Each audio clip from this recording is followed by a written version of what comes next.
Praise the lord. దేవుని నామానికే మహిమ కలుగును గాక. ఫ్రెండ్స్, థంబ్నెయిల్ చూసి ఆశ్చర్యపోతున్నారా? వాక్య బోధన ఛానల్లో హోమ్ రెమెడీ చెప్పడం ఏంటని అనుకుంటున్నారా? ఏ వ్యాధి వచ్చినా స్వస్థపరిచేది మాత్రం దేవుడే. మనం ఆయన యందు విశ్వాసం ఉంచాలి.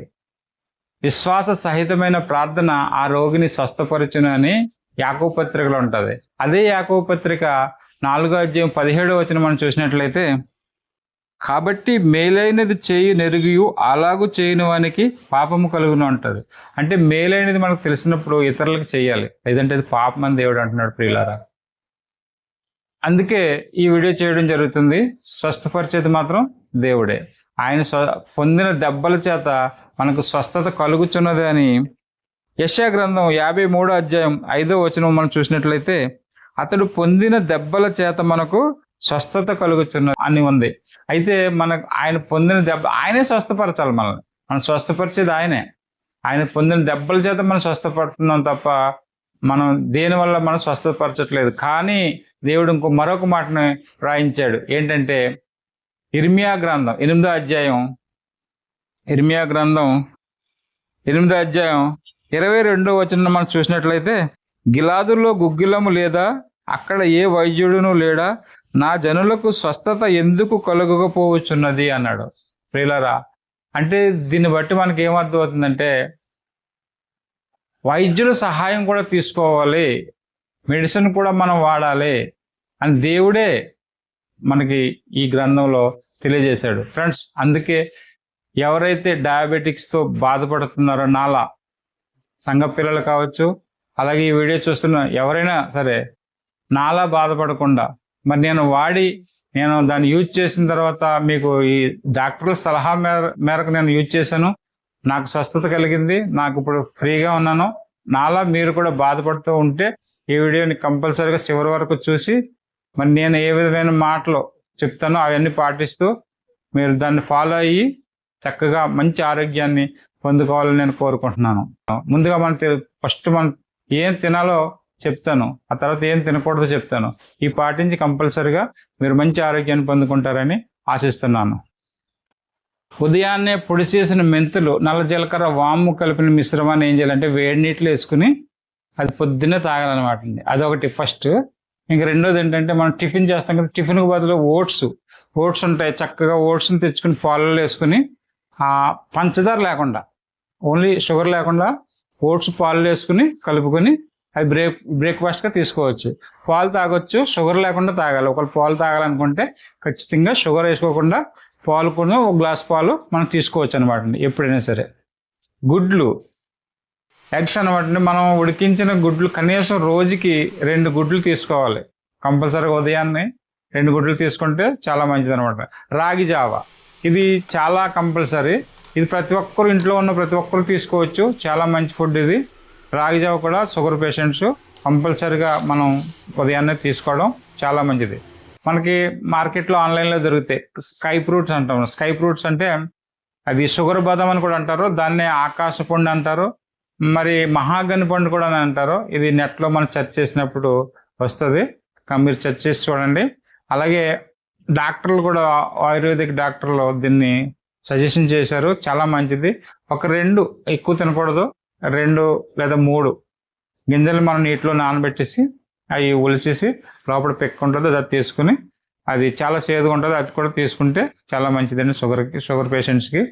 ఇంకా నేరేడు పళ్ళు అండి. నేరేడు పళ్ళు మనం కంపల్సరిగా ఆ సీజన్లో వచ్చిన పళ్ళని మనం అస్సలు మిస్ చేయకుండా, నేరేడు పళ్ళు మార్కెట్లో దొరికితే కంపల్సరిగా ఆ నేరేడు పళ్ళని తీసుకుని ఒక 4-5 పళ్ళు రోజుకి అలా తింటూ ఉంటే చాలా మట్టుకు షుగర్ని కంట్రోల్ చేసుకోవచ్చు. అలాగే బొప్పాయి పండు మనకు మార్కెట్లో దొరుకుతుంది, మన ఇళ్ళ దగ్గర కూడా ఉంటాయి. బొప్పాయి పండు కంపల్సరీగా తీసుకోవాలి. అది ఎంత తీసుకున్నా పర్వాలేదు, కంపల్సరీగా దాన్ని కూడా షుగర్ పేషెంట్స్ని వాడచ్చు దాన్ని కూడా.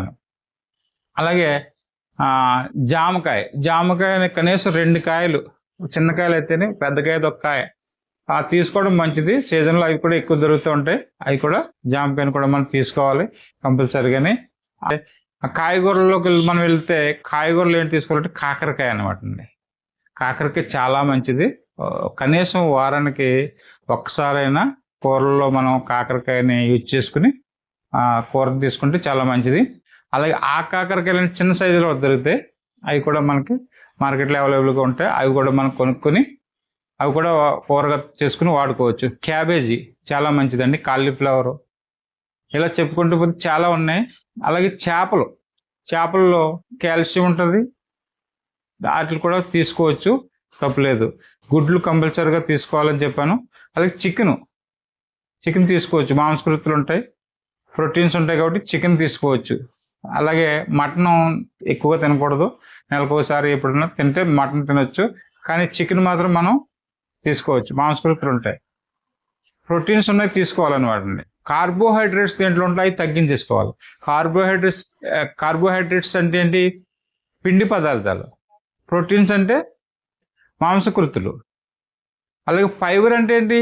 ఫైబర్ అంటే పీచు పదార్థాలు ఉన్న పళ్ళు, అలాగే పీచు పదార్థాలు ఉన్న వస్తువులు మనకి కాయగూరలు కూడా చాలా దొరుకుతాయి. చిక్కుడుకాయలు ఉంటాయి, అవి పీచు పదార్థం ఉంటుంది, అవి కూడా మనం కూరల్లో వాడుకొని.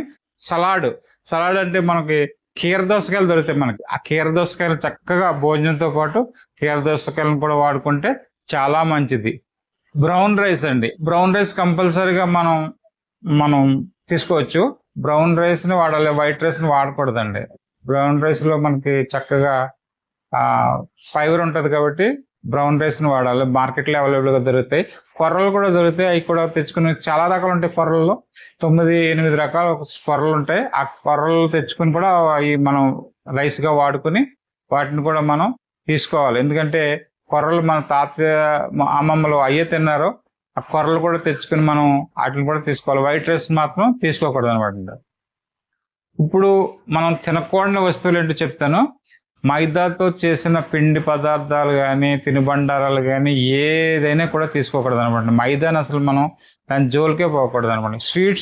స్వీట్స్ మనం చాలా అందంగా కనపడతాయి, మార్కెట్లో దొరుకుతాయి, ఆ స్వీట్స్ జోలికి అస్సలు పోకూడదు, స్వీట్స్ తినకూడదు అనమాట.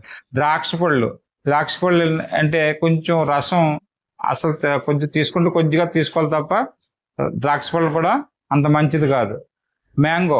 మామిడి పళ్ళు మనం ఒక మొక్క తినాలనిపిస్తే ఎప్పుడైనా తినొచ్చు, కానీ మ్యాంగో కూడా అసలు షుగర్ పేషెంట్కి మంచిది కాదు. ఇంకా పనసపండులో ఫైబర్ ఉంటుంది, కాకపోతే పనసపండును కూడా అవాయిడ్ చేయడం మంచిది. ఎందుకంటే పనసపండులో స్వీట్నెస్ ఎక్కువ ఉంటుంది, పనసపండును కూడా షుగర్ పేషెంట్ తీసుకోకూడదు. సపోటా అసలు దాని జోలికే పోకూడదు, అది మంచిది కాదనమాట. బనానా తింటే ఒక పండు ఎప్పుడైనా తినాలనిపిస్తే తినొచ్చు, 1-2 పళ్ళు చిన్నవి అయితేనే, తినకపోవడమే మంచిది. బనానా అసలు కూడా తినకూడదు అనమాట. ఇంకా సాఫ్ట్ డ్రింక్స్ జోలికి వెళ్తే అసలు దాని కళ్ళెత్తి కూడా చూడకూడదు. దాని గురించి చెప్పడానికి కూడా నాకు ఇష్టపడలేదు. అట్లా సాఫ్ట్ డ్రింక్ జోలికి వెళ్ళకండి, అసలు దాని కళ్ళెత్తి చూడడం కూడా షుగర్ పేషెంట్కి మంచిది కాదని నేను సలహా ఇస్తున్నాను అండి. ఇలా ఇవి తినకూడని చెప్పాను మీకు, తినవలసినవి చెప్పాను, తినకూడని కూడా చెప్పాను.